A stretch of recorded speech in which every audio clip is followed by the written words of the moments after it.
I do got a question for Adriel since we're recording.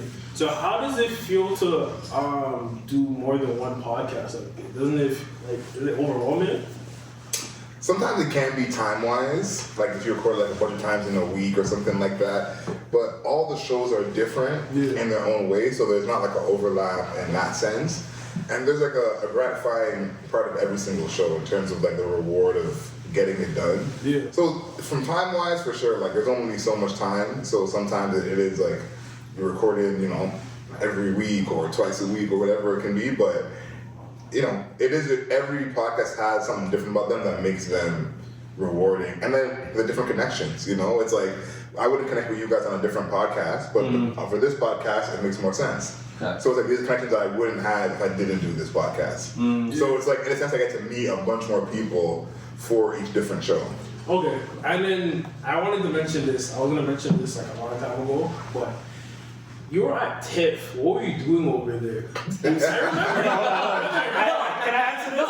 The way they asked the question is like, you're not supposed to be there. Why are you there? Brother, because hey, the story is like, you remember that day that I met you on Fox, and it was like, yo, like I seen you post on Instagram. I'm like, yo, this guy doing over there at TIFF. Oh my God. So funny, because you're gonna give the real answer. Yes. But the first time he was doing TIFF, and he was really around like the actresses and actors and stuff, celebrities and everything. One of my niggas hit me. He sent me a DM. He's like, yo, is Adriel security? I'm like, I don't know if he's protecting Denzel right now. But no, the pictures come all fly though. Yeah. So before I tell you guys what I actually do, the pictures are so funny because all my team, I'm in the most pictures. So it was a team of like 14 of us who kind of run the festival from that standpoint. Yeah. And I'm the one that's in all the pictures. Okay. So everyone is like, yo, what is it about you that you always... You're always here. You know? Because it's like, I'm not the only one who has that job. But I'm the only one I feel like who ends up in the pictures. Yeah. To the point now when we bring on new people to the team, I'm in the training like video, the training deck as like, don't take pictures of the celebrities unless you're Adriel, and it happens naturally. So, champion scribe right there. Yeah. I'm trying to be like him when I grow up. I'm screaming. Yeah, the official title of my job is venue liaison. I'm kind of the point of contact for all the film teams. So basically, we start planning about a month and a half, 2 months out, and I'm in contact with all the films of like what they're doing for the premieres, when is their red carpet, kind of their walk through the venue. So that's my job. I kind of lead the film teams, the press teams, security, and then the talent team. So I've been doing this in my 4th year that just passed. Yeah. But that's kind of what the job is coordinating with the film teams and whatever they need for the day. I'm their person. Like we had Pharrell come a couple years ago, and the day of it, someone said he wants a certain kind of tea and a certain temperature. So it's my job to kind of get the temperature right. No, these guys are used to the sparkling water. Can I get some water? I'm like, yeah, you get sparkling water. No, I asked for bottled water. Then they gave me flat water. But it was a disingenuous ask for the flat water. Yeah. He wanted sparkling. No ice cubes, none. Next time. When we get a better studio, maybe like a year or two, we got it. I'm looking forward to the ice water. It's supposed to be Super Bowl Sunday. Who do you guys got for the Super Bowl? Seahawks or the Patriots? Well, Chris is a resident football fan out of all of us. And the betting expert, let's be real. Oh, yeah. You're betting. We beat him in parlays, What you be using? I'm a 365 guy. Okay. I do like parlays, but if you're a real gambler, you gotta go with straights. Straight. You gotta lock in those lottery tickets, we call them. You're gonna lose more times than you win. But honestly, I got the Seahawks. I want to say the spread is no problem, but I'm doing I got a couple plays if you want the plays. Okay. All right, we're going. We gotta be careful because the game's already done. True. Technically, yeah. You know what? The game's already done. So did the Seahawks win? So the Seahawks won. They covered 2.5 points, and I'm gonna say JSN got a TD. Whoa. Can't believe you did that. That was a good game. It was a crazy game. Yeah. Shout out to Bad Bunny. Yeah, that was a great performance. Yeah. Performance. Such a versatile artist. He can do it all. Come on. Your live performances. So what made you guys even decide to start doing those?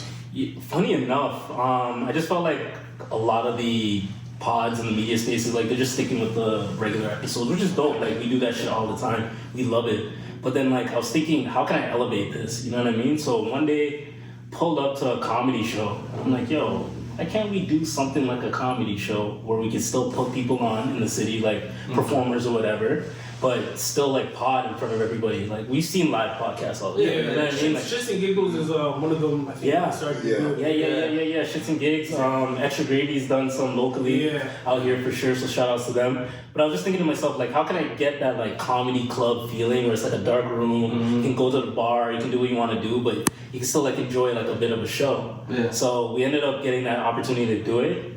And we had some sold out shows, which was like amazing. Fire. We were scared at first of like how it's gonna set up, how's this gonna look, are we gonna sell tickets? I think that was probably the most stressed out. Yeah, I had a beard that time, so there's some grays in there for sure. But yeah, we've gone to do since then 2 other shows. Our most recent show was definitely our best one. Yeah, I would love for you guys to pull up to the next one. It's funny because we were thinking about it, and I remember seeing you guys do it, and I'm like, yo, this is dope that like there's people in the city that are doing it in such a level. But yeah, shout out to you guys. So we'll pull up one time still, show some love and stuff. Definitely. You guys too. If you guys want to pull up, pull up. We'll check them out. So I have a question. So what were some of the difficulties you ran into doing the live episode? The live show, so many difficulties, so many stressors. The first show I wanted to do food because I'm like, yo, I'd love for everybody to eat. But then the structure of that is crazy because we wanted to like, what was a Caribbean restaurant? We won't say. What is it, like jerk chicken or something? They were mad slow. They took a little while to get there. Where's the when it showed up? No, the food was fire. The food is always fire when it's late. Yeah, they're hella late. And like the way we had it was we had like a specific structure of this is gonna happen at 105 and then this is gonna happen at 107 and then Adriel's like, yo, we gotta like make some adjustments on the fly. You gotta be realistic with it. Yeah, so he was kind of like the calming presence for me. Chris was just like going with the flow, like, yo, you guys need me here, I'm gonna go here. You know? But I was more of like, yo, I'm setting this up to be here. So I'll probably say that was one of the biggest stressors. And then obviously like getting tickets, selling to the people that you don't actually know. I think that's super tough. Super tough, right? A random person that's never seen us before, why are they gonna want to come to our show? Spend a Friday with us, you know? Okay, that's dope. I didn't think about it like that. Yeah. Like you're literally selling yourself and trying to convince them, like you said, why they're spending a Friday with you, and it's like some people like don't know you from a can of paint, so it's like that transition is just it's interesting, and I feel like in the city especially, like you gotta work extra hard to convince people because everybody's just like in pocket and stuff. And we'll be doing these shows like in the summer, and you know how Toronto is. This guy, he knows how Toronto is. You know what I'm saying? There's like 10 other events you can potentially go. Why you know what I'm saying? So it's like that adds on to a little bit of stress. You know what I mean? So Yo, it's funny that you mentioned the events. I feel like the events in Toronto are so expensive these days. Like, yo, these inflation on everything. What? Yeah. Bro, you go to like a event at Laval or I don't know, these little events that be going on in the summertime. You spend like $50-$60 on a ticket or something like that. Growing up, a day party was like $20. Yeah, 15 to get in. You know what I'm saying? Unless you're late, then they might throw a little fiver on it. But now, yo, it's like $45 to get to an event. You're thinking you're getting 45 is early bird. Yeah, that's the early bird. That's why I said 60 walks to the road. There's tiers too. Why are there tiers? Well, there's tiers. Yo, don't even think about buying a drink, no food, yo. Be prepared. Eat before you go. Drink before you go. Everything before you go. Well, I feel like if you're spending like over $50 on a ticket, food should be involved. Yeah. You know what I'm saying? One would think. Man. Isn't that's what you were saying with the live show? Like he was talking about, like, we're not charging you that much and we're giving you food, like, because the thing too is like going to an event and speaking of the live show, we're like, we need to make the show good enough that you can enjoy it even if you don't know us or not a fan of the pod. You don't have to be a fan of the podcast, like a diehard fan, to enjoy the show. And I feel like we've done that like more and more as the show's gone on of like, okay, what can we add? Like we have a lot of things that involve the crowd participating. And like, cool ways to have kind of get people involved. We have ways that we involve people who might not know us. And it's like, hey, this is how you can get to know who we are as people, as hosts. I feel like going to any event, you kind of got to be like, can I know that I can enjoy this? Yeah. And sometimes you're paying $50-$60. you don't know what you're getting into. The DJ might be trash. It might not be what it is. You know. So I think that we are ahead. We're battling those events. Yeah. And we feel pretty comfortable where we're at with our price point of like, for what we're offering you. You know, you're getting good drinks. Like we have a drink sponsor that we've been working with. Yeah. We got food too. So. Honestly, we feel like we can compete with the Lavells, with whoever, in terms of... You'll get a good night. Yeah, people go there surprised, they're like, I have a lot of fun, I don't want to leave that. Yeah. See, that's the key right there. And then going in with like what you asked me earlier, something that just came to mind, like one of my fears was, are we big enough to even do a live show? Yeah, see? I shouldn't even have had that going in my mind. Do that shit. It's just exactly. You just gotta put it out, just like content. You just gotta put it out. You wanna do a show? Go do a show. You think people are gonna fuck with you? More times they're gonna come. And definitely gotta take it. Sorry, you definitely gotta take that leap of faith. But yeah, about the shows, I think one of the things that was the evolution of the show. Like, I think people get a lot of value. We have more value to offer now because we've gotten a few under our belt, and just like the way that we structured the last show, I think we all kind of collectively thought like, okay, that was the mix, right? So I think, like getting people to come out when they don't know you. And I think you just got to do them, put them out there, because your first few might not go perfect. I mean, I think our first one went pretty well. not gonna say did, but it's just like, regardless, the evolution from the first show to the last show, we structured it better. Everything just felt more comfortable. Obviously, you're more comfortable because you're doing it more, and you're on stage, which is way different than being in a studio when you're with your boys just talking. It kind of feels like, you know, when you're on stage and you're out there doing it, it's like that extra layer. So by the time we got to the third show, I think getting our format real nice, just makes it easier to get people to come out, because we feel more comfortable about it. We know what we're going in to do, and that's kind of what I was thinking. Yeah. Okay. So do you have something to say? No? I have something to say. I actually have a question for y'all. I know you guys have some questions. Alright, so for me, like, Adriel's been doing this shit for a minute, right? Chris has been around podcasts for a minute and shit. But for me, like, it's still fairly new, like, outside of, like, Mayor's office. So a question for you guys. Okay. You feel like when you guys are doing your pods, like when it's just you guys, right? Your episode, no guests or whatever. You guys feel like you have to put a little extra sauce? Yeah. Like on your energy? Yeah. Or do you feel like it's like completely like natural? You know, for me, like I come from a YouTube background, so I used to do like reactions, skits, vlogs and stuff. So I'm kind of just used to just having my personality shine. I feel like when guests like yourself around, I kind of lean, like, you know, ease back a little bit. But like when we do it, me and him do it, just us. Like I'm just like myself more times, to be honest. Yeah, because you're at your most calmest point. Right? So this is like my real cousin, blood cousin. Oh, okay. That recorder set. It's easy, but as in terms of the energy, sometimes we have to like pump ourselves up, like, yo, you ready? Let's go. You know, you might push me, I might push him back, and get moving. Like Gilly Wall, you never see those two guys just be on some bullshit. Yeah, that's it. You know? Yeah. Okay. Once we get that out the way, then it's kind of smooth after. I like that, because we had that 20-year friendship or whatever. Sometimes Adriel will be like, okay, we drove up here together, right? Yeah. He'll laugh like mad loud. You'll think he's doing it because of sauce. It's like, no, nigga, I was funny. You know what I mean? Like, I was funny. And same with him, like, you'll be saying some shit and like, this is like natural conversation. But somebody might listen to the pod and be like, yo, is this extra sauce? It's like, no, you really know me. Like, this is how the three of us actually talk when the cameras are off. So I think that's really important. For sure. Most definitely, just having that rapport with your guests and stuff, but yeah, let's switch gears and let's go into our segment, Pandora's Box, Mystery Box. So what we like to do when we have guests is that we have a box over there, too far away to reach it, but we shake it and then we have our guest answer. So who wants to start? Yeah. Before we start, so we have this thing where anytime a guest has picked a question, it's something that we already talked about. Okay. So let's fingers crossed. Let's hope that doesn't happen.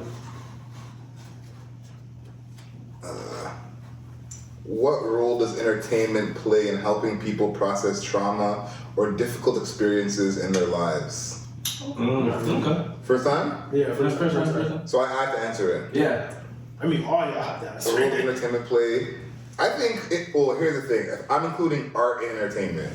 Okay. You know, like if you include visual art, physical art, I think it plays a role because I think art and entertainment can kind of show people emotions or sides of their experience that they don't know how to process.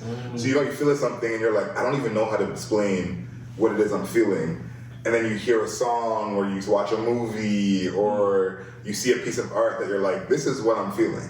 I couldn't explain it, but seeing this piece of art, seeing this movie, it now is more clear to me. Okay. And I think maybe that clarity can help when you're going through something that you're like, okay, now that I can see outside myself of what it is I was feeling, I can deal with it better. So I think, again, art and entertainment together do that because someone going through similar to what you're going through, and they explain it better or put it in a song better, and you're like, oh, this is why I'm like this, doing this. So I think it helps in that way. You know what I like about what you were saying? You also have to look at the perspective of relatability. It's like you don't feel like you're alone when you hear somebody else say it. Mm-hmm. It's like somebody else is going through the same problems I'm going through. And it's funny when it's like word for word the same situation. Yeah, I agree with that. I think relatability is huge with that, right? Because you'll see something.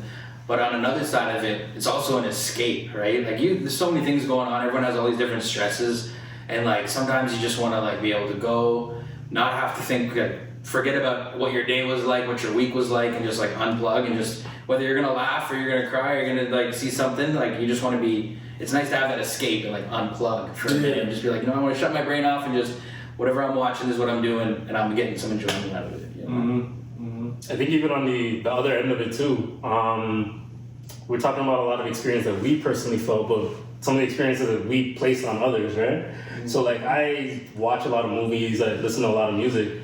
Now I know how somebody felt if I did something wrong to them. Yeah. You know what I mean? Because I've been really big, especially in my 30s, I've been really big on transparency and trying to figure out what did I do wrong in that situation? Because I'm not perfect.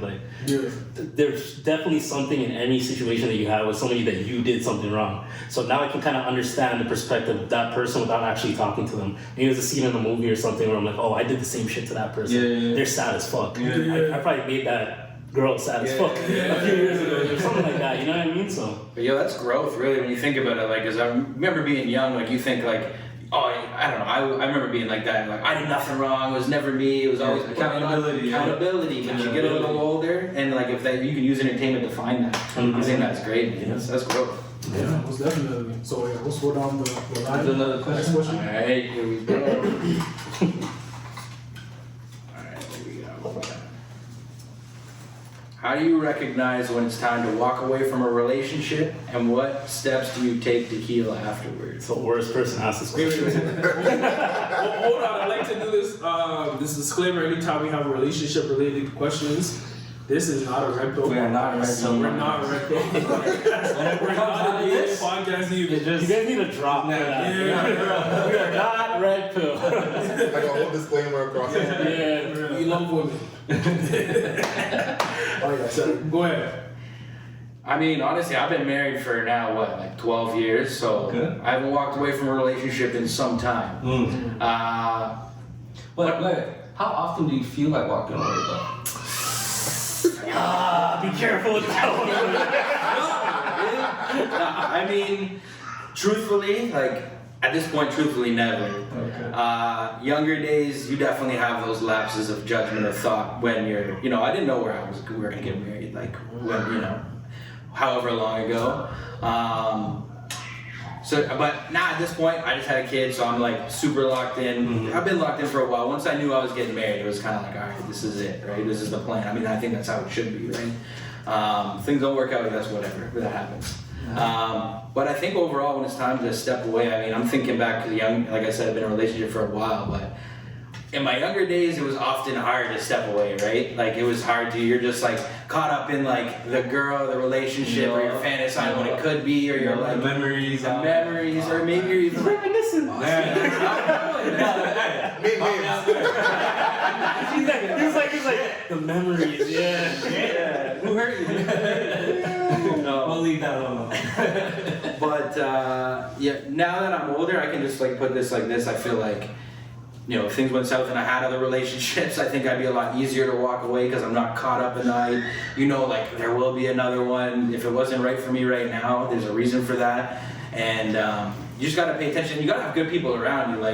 If you're in a relationship with someone and they're terrible and it's just a terrible environment and it's just toxic and you gotta have that boy that's gonna pull you aside and be like, dude, what's going on? You're not yourself because you're acting like this. Like this is not you. Like you're caught up in this. You don't, you're not taking care of yourself properly. You're just focused on this because things are slipping. So I don't know. I think you gotta have good people around you, and you gotta sooner the better. If you feel like it's not working out, there's no reason to just keep that going. Easier said than done, but and then to heal. You really, I don't know, you gotta take the time. I think you gotta take some time for yourself, look at what went wrong, look at where your headspace was at, because that's gonna be a huge thing. If you're in a weird headspace, you might stick around longer, and you might be more attached to something because, you've known it so well. So you gotta take some time to think about yourself, where you were at, what was going on, and what you want better. Because a better relationship's gonna be good for you and the other person. I feel I think you kind of answered that for everybody. Yeah, real shit. I did want to ask you, what made you come to the realization that you're ready to be in a marriage? Good question. Truthfully, I've known my wife since high school. We didn't date till college. We were just good friends. Mm-hmm. So honestly, I think that was a huge thing. Having that foundation of being good friends to the point where when you hear me and my wife talk, when we joke around or when I'm saying stuff, you'd be like, how are you talking? You're talking, but she knows my jokes. She knows she knows how I'm being silly most of the time. I might say something wild just to make her be like, what are you talking about?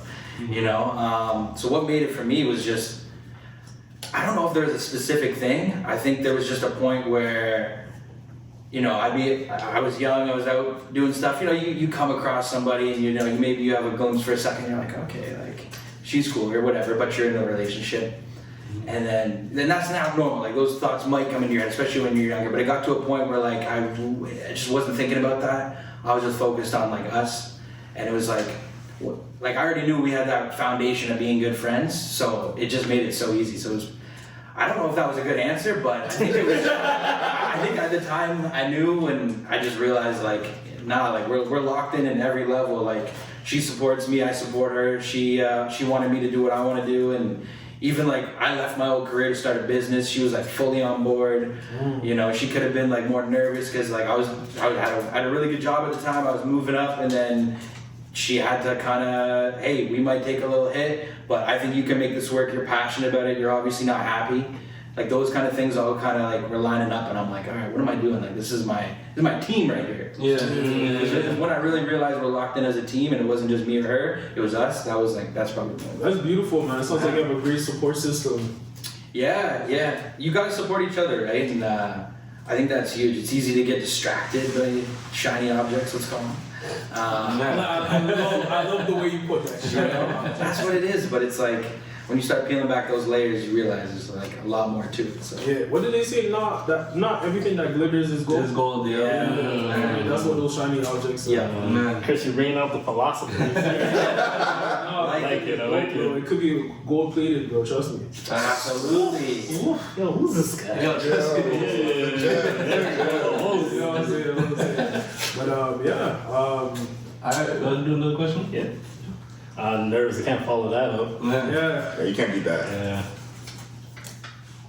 Yeah. What do you think is the biggest barrier for people when it comes to starting a fitness routine and how we can overcome it?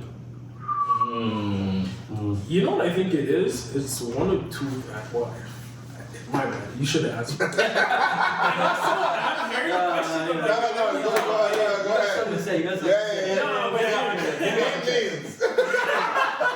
Name, what are you thinking about right now?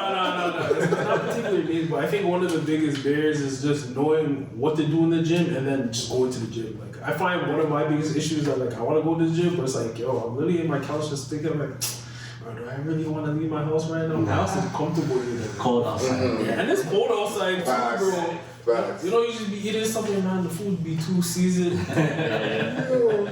But that's my 2 reasons. What about you guys? I'll probably say, honestly, I've always had a decent fitness regimen. I try to take care of myself as much as possible, but then the pandemic happened. And I wasn't able to do it as much, right? Yeah. So then I really understood the actual value of touching the gym constantly. Yeah. And then the other factor for me too was I love to play basketball, and I was in a lot of men's leagues and stuff. So I went to the gym so I can be productive on the court. Yeah. Like have a good like fitness level on the court. And once I got a little older, maybe I'm not as good, I can't keep up as much as now why am I going to the gym? So for me to sit back and figure out like am I going for aesthetics, am I going like for health? It was a little bit of both. It's funny, that used to be my thing for football. I used to play football in like high school up until like first year of college, and I used to just be working out just to be better at football. Once I stopped playing football, I was like, once you stop playing sports, the motivation to do it is like, what's the next trade? Yeah. And then for me, like even coming out of the pandemic, after the pandemic, I came out of a relationship. So then I was just like, am I grinding for aesthetics or am I grinding for actual me, right? And then once I found that love to like really be in the gym for me, that was way more important than like trying to look good for someone else or something else. You know what I mean? Yeah. Most definitely. That's the opposite spectrum of Chris, Man. I mean, it's tricky. I've been on the downside for the last few years, but I think to your point, because that for me, when it was always sports when I was younger, it was always the goal. It was like, I want to get better at this, want to get better at this. Life gets in the way, but you got to prioritize it. And then, you know, I mean, for your mental too, and just to feel good, you know, and be stronger. We just posted a fitness video I know. yesterday too. I know. But I think I'm with you. Once the sports kind of slow down, you lose that goal. But getting back into sports, playing a little softball, playing a little puck next year. Talk to him. So I think that having a newborn and a little son, you're like, I gotta get. I gotta feel some shit. How can I be pushing him to train and do all these things when his dad's not doing it? So that's the way I'm looking at it. I feel like you guys should do it together. You know, it builds a bond, and then it's actually you have a reason to do it. You know what I mean? But like in regards to like working out, I find that like as you get older, it's hard to schedule it into what you got going on. Like you're working 9 to 5, you get home sometimes it's like 6 o'clock. And you gotta still eat dinner, shower, do what you gotta actually get to the gym, get to the gym, change, shower. Like it's just a lot. Maybe on decompress, bro. After working, your mind's just on work. Like that transition of work to like actually being home and relaxed. Not everybody knows how to do that. You know? Some people are just strictly in work mode when they get home. 100%. But like you know what I hate? Well, not hate, but I think it's. I commend people that do this. People that work on the mornings before they go to work. How early we talking? 5 a.m. I can't do it. That's the best. Y'all can do it. I used to do it. The 5 a.m. workouts and shit. Yeah. It's the best feeling. What? Because you accomplish something. So it's like your day started as soon as you wake up, brush your teeth, you drink some tea or water, you're out, right? And then by the time you finish the workout, you're like, okay, I'm hungry. I eat breakfast, and then you look at the time. It's only 8 a.m. Shit, you got so much done. I don't have that much more to do. Like my day's done. And the gym is empty around that time. You get to every machine on time. You know? So the 5 a.m. But then what time are you going to sleep though? Yeah, like 9. You see, that's that little bit matter. Man, that's in bed right now.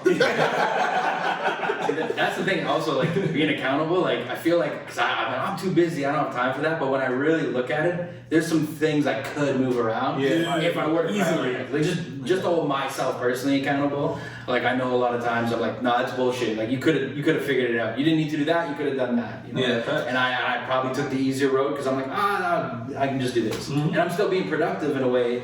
But like sometimes you got to do the harder thing. Adriel, how do you maintain the peak male physique? Oh my! I do think it's like the habit and how you look at what that is. Like when you're going towards something, a goal, it's like how do you talk about it? Is it like, I have to go to the gym again, or is it like I get to go to the gym again? I get to do this thing. So I think how you look at it is part of how you're seriously going to take it, how you're going to treat it. And then you talked about like the early morning workouts or like making the time. I'm like you, like.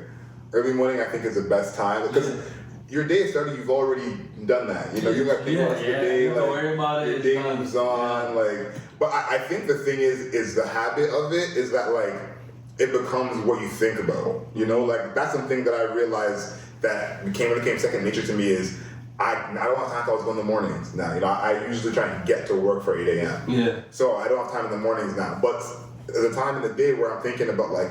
What am I gonna work on? I'm almost like a feed. I'm like, I gotta find a way to get pressure. Yeah. So it's like yesterday, me and a friend went out for drinks, and we were trying to find out where we're gonna do this, and the whole thing was around me going to the gym. I was like, if I drive to work, I'll go to the gym downtown. We'll meet downtown. If I don't drive to work, I'll go to the gym in Whitby. Like, so it's like the gym becomes a higher than priority list. Yeah. And you're like, you know, even like our studio is right beside a gym. So that made that now it's like, if I go to the studio and it's early enough, I can go to the gym right after. Right there, yeah. You know? So it's like, when you make that habit, it becomes something that you could kind of think about of like, my days all over the place, my weeks all over the place, but I can find a way to gym here or do this here. And I think that's what some people are missing who are like trying to get started. Yeah. Is it becoming second nature. I think now it's almost like you need the motivation to go to the gym. Yeah. I think everything you just said could be related to podcasting as well. Facts. Yeah. Like, have you guys ever woke up and said, on a recording day, fuck, I gotta do the pod today? That was this morning. I said, it's cold as a Yeah, you know what I'm saying? And you guys still made it here. Yeah. You know what I'm saying? We became honest, here. nah. I'm not gonna lie and say there hasn't been a day, but most of the time, like, I actually love doing this. Then that's what's important, right? Like, just like Adriel said with the gym, that's why he has a peak male physique. You guys are gonna be an elite in the gym. But I think going off what you said, not everyone has that. Yeah. And not everyone has that with everything. So like we have this phrase of like you can't wait to be motivated every time. Yeah. If you only go to the gym when you're motivated, you're gonna go to the gym twice a month. Yeah. So it's like it has to become a habit that you do, motivated or not. I think it's more so an attitude thing though. Like I feel like with anything in life, like a lot of things have changed for me physically once I changed my attitude. Exactly. Yeah. You don't have because you're right. If you wait until like you feel good to do it, like talk about that phrase like anything you want to do it scared. Yeah. It's like if you wait until it's like I feel like you're healthy or I feel like taking it seriously, this man just gotta do it whether you feel like it or not. And that's like the thing you can be proud of. Is like I just did it anyway. Yeah. You have to build on discipline. Yeah. Once you build up your discipline, everything becomes. It's not an obstacle no more. It's just something to do. Get it up there. Yeah. But I think that's it for those. The pandemic box. I do have a question, real quick. Let's see. I like the box that you guys have. Yeah, appreciate it. Yeah. And I like the questions as well. We do something similar at our live show, so we're on the same type of time. You guys have a better box than us. Yeah. We gotta upgrade ours. I forgot where we got a little QR code for the viewers, you know what I'm saying? That again. Okay, when was the day you realized you were a grown man? Like for me, I would say like one day, not my first apartment, but it was like in the early days. You know, you just move out, you turn around, you pay your bills, you're like, fuck, I have no more money. Fuck, how am I gonna eat? And then you turn around, there's no one to ask for, like, you know what you mean? Mom, can I get $10? Dad, can I get, you know? And I turned around and said, fuck, yo, it's cold out here. It's just me. It's just me. And I'm like, damn, I gotta go figure this out right now. Like, what am I gonna do? So that day I said, fuck, I'm a grown man. I'm really figuring this out by myself. Fuck. I don't know if there was a time. I don't know. Also, I'm the oldest of 3 boys. Okay. So I feel like I've always had a little bit of that. You know what I mean? And like, my friends have always made jokes of like, you've been on since you were 12. So I feel like I've always had a little bit of that. But I think personally, it's probably when I was like 17, 18, where I had the mindset of like, whatever I'm gonna do, I'm not gonna ask for help. Now, I don't suggest that. Like, ask for help, people. Like, it's not good advice. But I think when I was 17, 18, like I was so like sure of myself, where it was like I was interning at G987, which was the last stop on the subway, and I lived in Ajax. And I could ask for the car. But I was like, nah. And no, you can't hold that over me now that I asked for the car. Yeah. It's funny, I like that too. You know? So I was like, I'm taking the bus from wherever, you know. I was freelancing or doing a shoot somewhere, and it's late at night. I'm like, I'll walk to the 1:30 bus, you know, because you can't say that I did this because of you. Yeah. You know, so I think whenever I started thinking like that was when I was like, okay, I feel a little more grown now. So, question: would you see it as kind of a toxic mindset to have? Because I find that and don't take offense to it, because I kind of feel like I have a similar mindset, and I don't feel like to some degree it's completely healthy. No, it's 100% toxic. Like, it's not healthy at all. Like, I do not, like, viewers, listeners, I do not suggest that. Ask for help. Your network is your net worth. Like, do not follow those lines. The thing is, that's how I really thought, though. You know, like it wasn't like I was like putting it on or hustle culture. Like, to my core, I was really like, no one could tell me. You know, it kind of sounds like pride.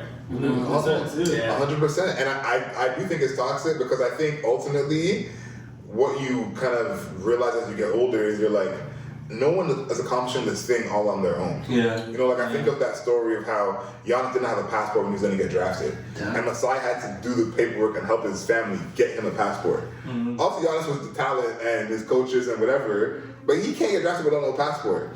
So if he had to say, no, I'm not taking your help. Me and my family, we got this. Yeah. Then maybe it never happens. Yeah. So it's like, there's always going to come points in your career, in your life, in your trajectory where there's someone who's ready to help you, willing to help you, and you not taking the help is blocking your blessings. Yeah. So you're 100% right. It's toxic to even think like that. Yeah. For me, I would have to say I started when I was in high school. I think my grade 12 year when I got my car. When I started driving, working, and playing football and going to school at the same time. That was when I realized I'm like, yo, like I'm an adult. Yeah. Yo, like I was like super overwhelmed. I'm like, yo, like how am I gonna do this, and then it's just like, yo, like things kind of just fall into place. But at that time, it was just stressful. It's a lot. Yeah, but I loved every minute of it. Like I kind of felt like I was being like I was grown. Mm-hmm. Yeah. So here was doing on my chest type shit.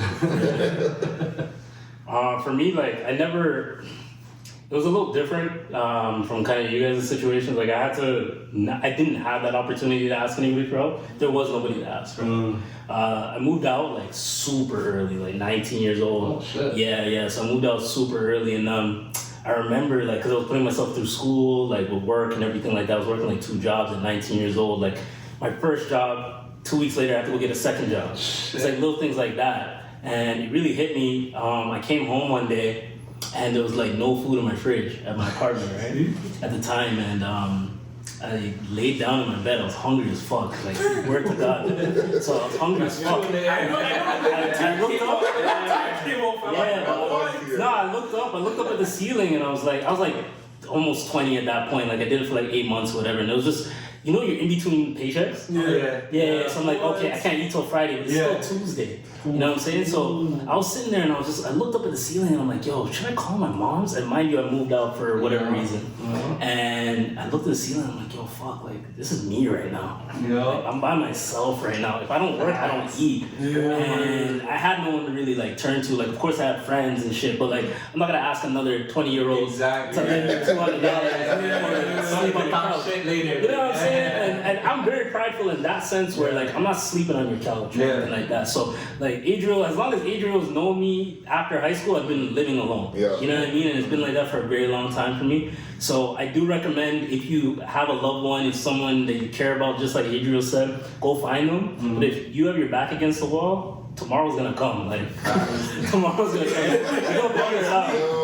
You're gonna figure it out, bro. Because I'm still here. I had so many days where I was like, yo, 50 cents in my bank account, whatever, and I'm still here. You know what I mean? And I'm still here. You know, 50 already get when the junior chickens were like $2, mate. Yo, it's a rinse those every day. You get 4 of them, man. You're gonna figure it out, bro. You get that shit for $5. I was not getting my proper nutritional intake in my early 20s because I was broke. You know what I mean? Whatever 50-cent noodles. Trust me.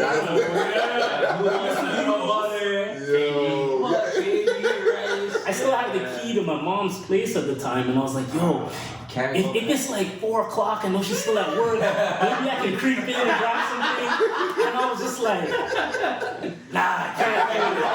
Because I know I'm gonna get a call like, yeah, you left, and now you want my mac and cheese.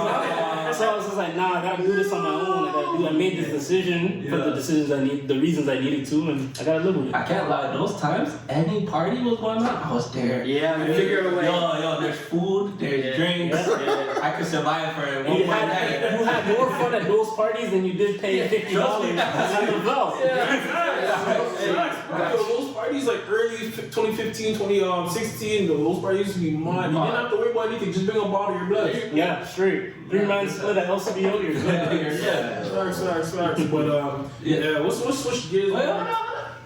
Yep. Oh my God! What's about to happen? Chris. Go ahead, bro. I mean, you guys all put it so good, but for me, For me, it was I dropped out of college. I was working. I was a detailer. It wasn't a great job. No idea what I was gonna do. Pretty broke at the time, and then I went back to school. Went up to Belleville. Was putting myself through school out there, and honestly, similarly, there was just moments when I was out there. It was honestly that whole year for me. It was that year where I really felt like I became a man. Where I was like, okay, like dropped out of school, got to figure out what I'm gonna do next. Started working some jobs, save up, got all this stuff, did what we had to do to go back to school, figure out what I liked, which was radio broadcast at the time. And yeah, being in Belleville, being broke, and eating my struggle meal was noodles and barbecue sauce. Whoa. It was rough. That was all I had in there. And it was like the times where it was like any extra penny went to partying, and then it was like, all right, we're just gonna go down to the store, buy the 99-cent mac and cheese, and then just throughout that year, there were just all those moments of being like, you know, having to do certain things to get a buck, or like trying to just get by, or like pay this person to pay that person just to try to make it work, you know, and you just do what you have to do. And you look at yourself in those moments when you're like late at night trying to sleep, and you're like, what the how did I get here? Like, it sounds like there were similar situations. Why did I do this to myself? Yeah. And then you start to realize like, okay, there's things I'm doing wrong. It's not like I've just been, dealt a bad hand. It's like, hey, I've made some bad decisions. I didn't take accountability in certain ways. I got to figure out how to make this better. And I think figuring it out how to make it better, where you're like, all right, things are getting better. That's when you're like, all right, I'm learning what it is to be a man, taking care of yourself. Yeah. So, all right, I have one more question before we switch segments. This is an OG question that we had when we first started the podcast. What is your favorite struggle meal?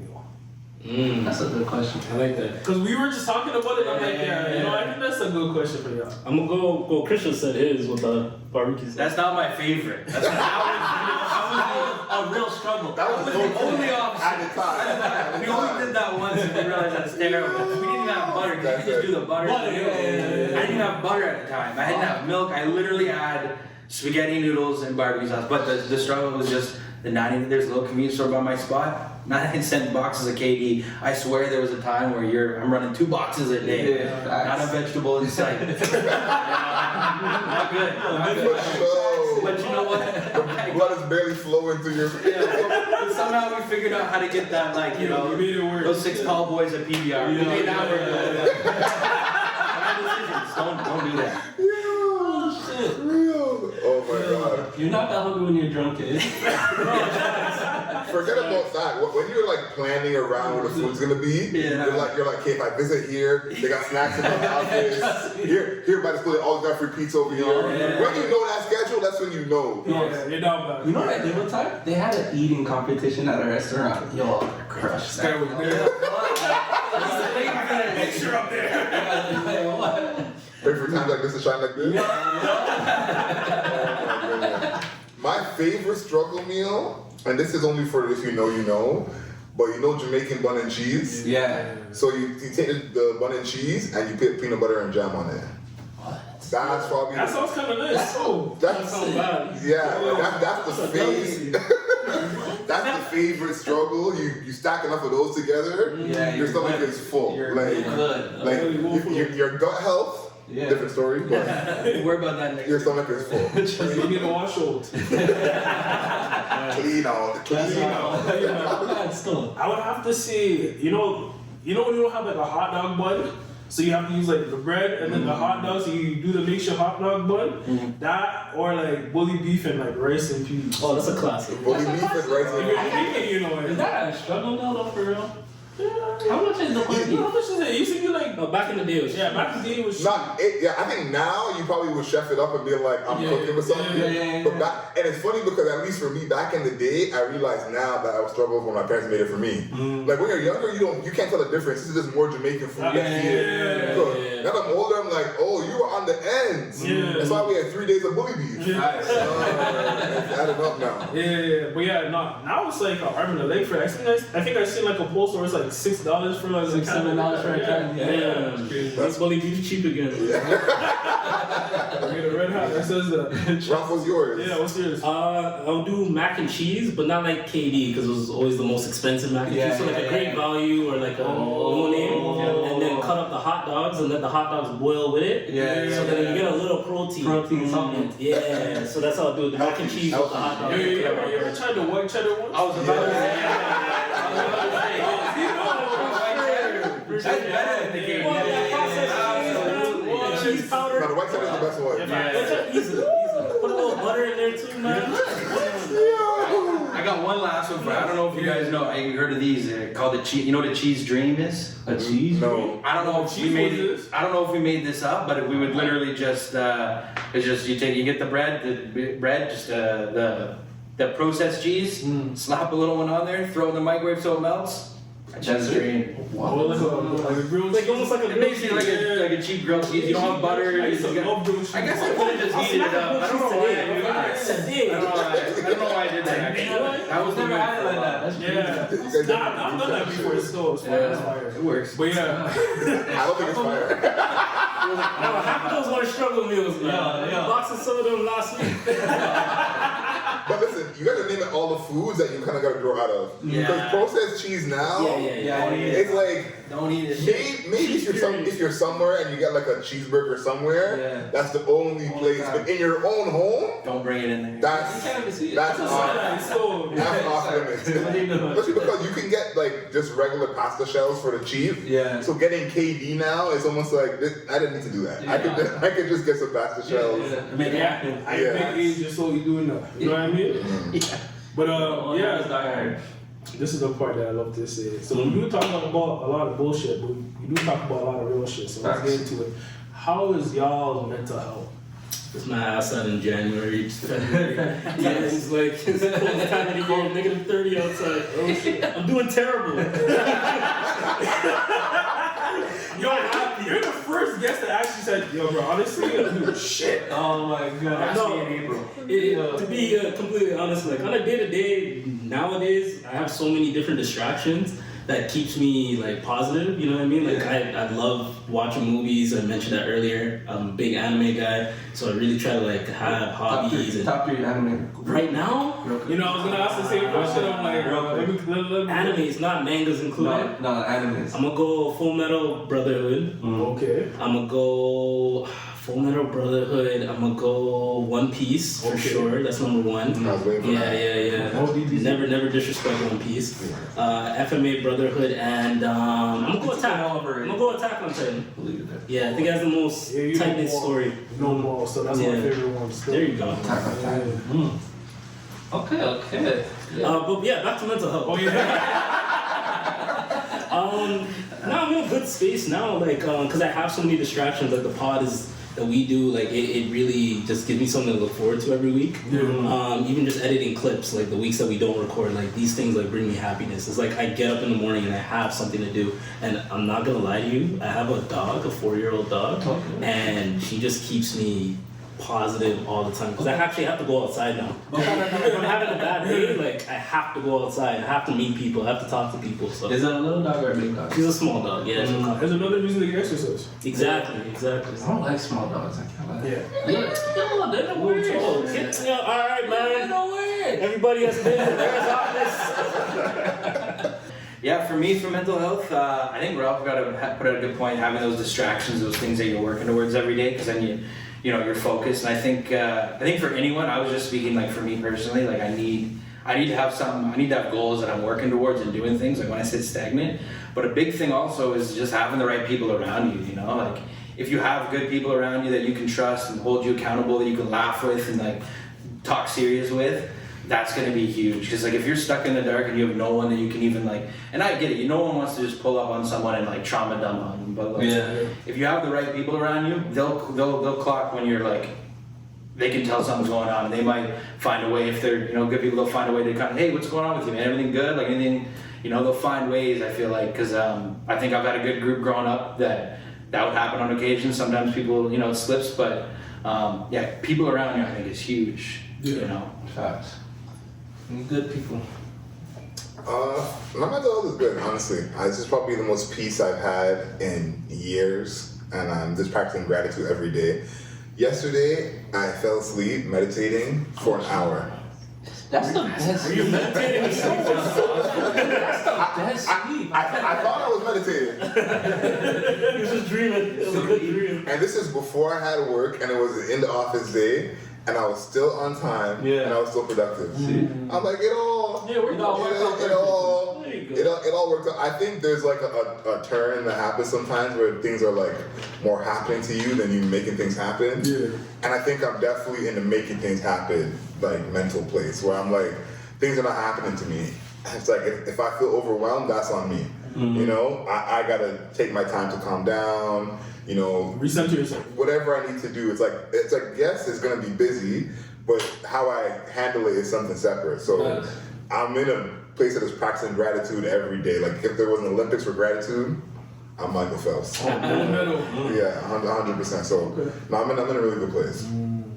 For me, my mental health is it has its good days, has its bad days. Sometimes I'm like on 10 where like, yo, nothing can bother me. And some days I'm just like, yo, I don't know what's going on. Life feels like a roller coaster, but right now, at this point in time, I'm pretty calm, pretty chill. Like I'm just appreciative, like you said, gratitude. And I always try to remind myself of that.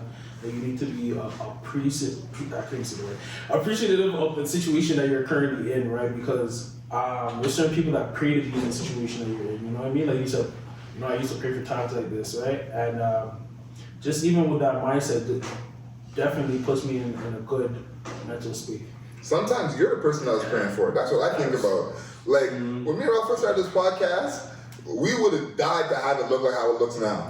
Like, we would have given our unborn firstborn to have it look like how it looks now. And now it's just normal to us how it looks. So it's like, I gotta shout you guys out for your production, because I was looking at it, I'm like, you guys actually, I shout out to you guys still. Yeah, but it's like, that's what you're saying of like, someone wishes to be where you are. It's like, you sometimes forget how you want it to be where you're at now. And now you're just so in the mix that it's, you know what I mean? But it's like me and Ralph were in the trenches production-wise for a long time. And now we're at a point where it's like, this is regular to us. But me and Ralph don't leave and go, oh my God, can you believe how good it looks? We don't even do that because that's just normal to us. You know, and we never would have thought that, 2-3 years ago. So we talk about like the gratitude. It's like, think about where you're coming from and what you thought was possible, because that's part of like the growth is what you think is possible now. 5 years from now, you're gonna be like, I thought that was so hard to do, and now I just do that every day. Like that's like, you know, what keeps happening. Yeah, keep yourself humble for sure. And just to feed on that, do you think too, having that, being able to get out of that mind space is kind of to the room, thinking like that, knowing like, oh, it could always be worse, like, and like, you know, like whatever your situation is, someone else has it worse. Like when you think that, you're like, okay, I can like, it could be worse. Like you feel grateful for at least having what you have. Like, do you think also thinking that way helps you when you do get in that mind state where you're starting to kind of maybe spiral or feel a little, you know, not humble or not happy about something? You're like, you know what? Like, no, this will pass because you've been through that thought before. Yeah, that's really why we named the podcast Maybe It Gets Better.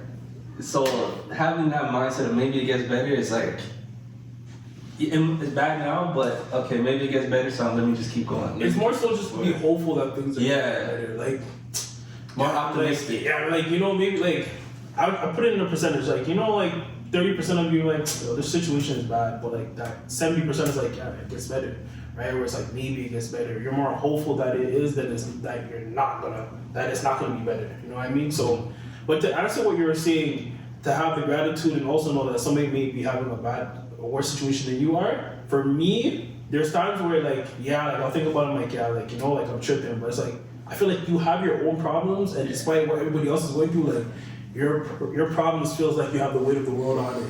Yeah.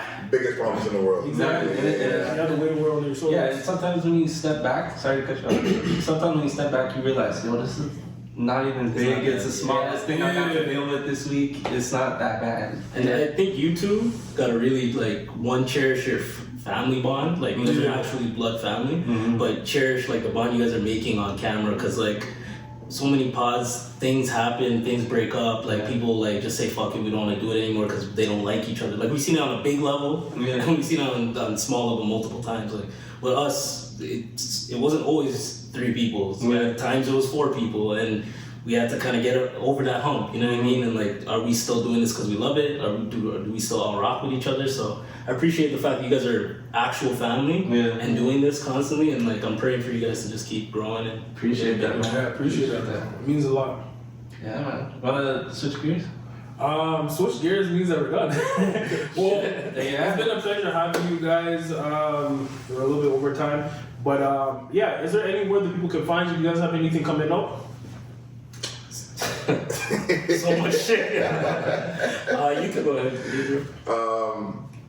Instagram, adrielsmiley.com. I have some pieces coming out that are going to be pretty big, pretty important. So I'll post about them on there. But adrielsmiley.com on all platforms. Okay. Yeah, Chris, 1990 Studios. We got a studio over in North York. Other than doing this podcast in the studio, obviously raising a son now, that's what I got going on. Just running the studio, trying to make it better, bigger, better improvements, and seeing where we can take the mayor's office come 2026, because I think good things are on the way. Big 2-6. Yeah, for sure.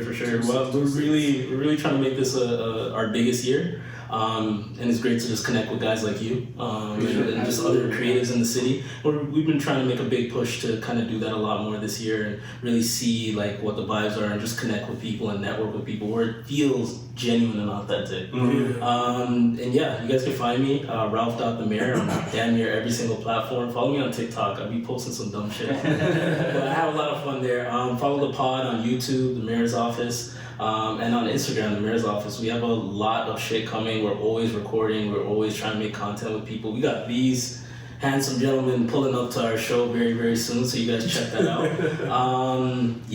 That's it from me on my end. I appreciate you guys. Appreciate it. Wait, one last question. Yeah.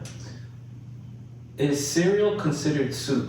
Well, that's been our episode. So thank you guys for watching. It's been a pleasure having you guys come through. It's a serious question. We need to figure this out. Maybe it gets better podcast. Understay Hungry Network. That's been our episode. Peace. Yep. It's not soup. That's it. There's no way.